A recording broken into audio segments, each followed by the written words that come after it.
One thing that keeps me puzzled, despite having studied finance and economics at the world's best universities, the following question remains unanswered.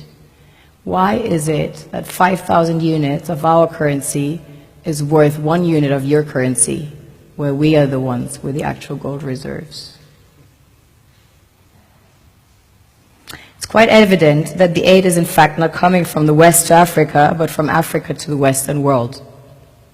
The Western world depends on Africa in every possible way, since alternative resources are scarce out here.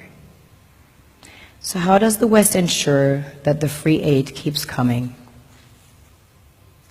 By systematically destabilizing the wealthiest African nations and their systems, and all that backed by huge PR campaigns, leaving the entire world under the impression that Africa is poor and dying and merely surviving on the mercy of the West.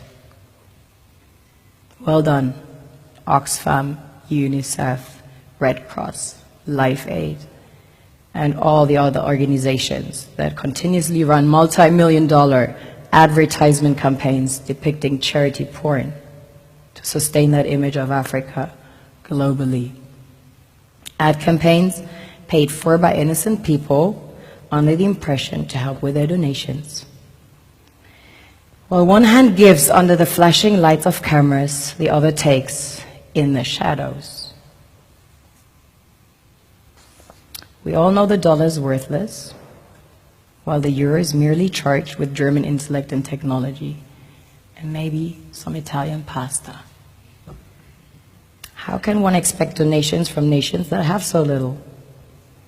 It is super sweet of you to come with your colored paper in exchange for our gold and diamonds. But instead, you should come empty-handed, filled with integrity and honor.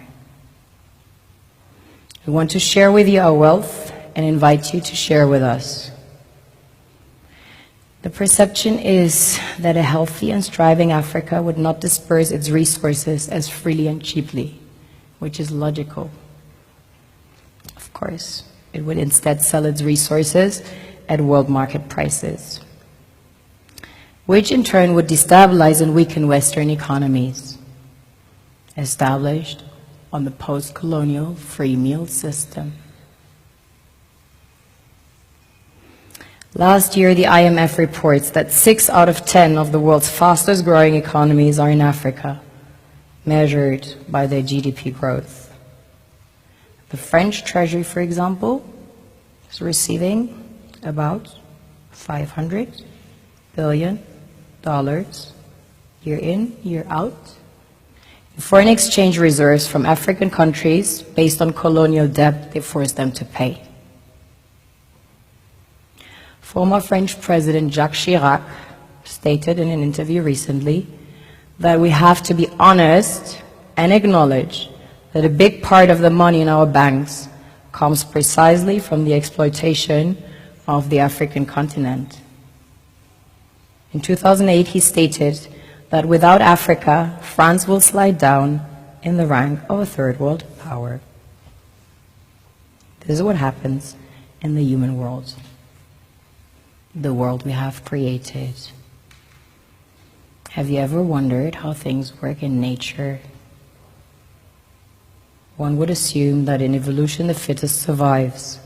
However, in nature, any species that is overhunting, overexploiting the resources they depend on as nourishment, natural selection would sooner or later take the predator out, because it offsets the balance.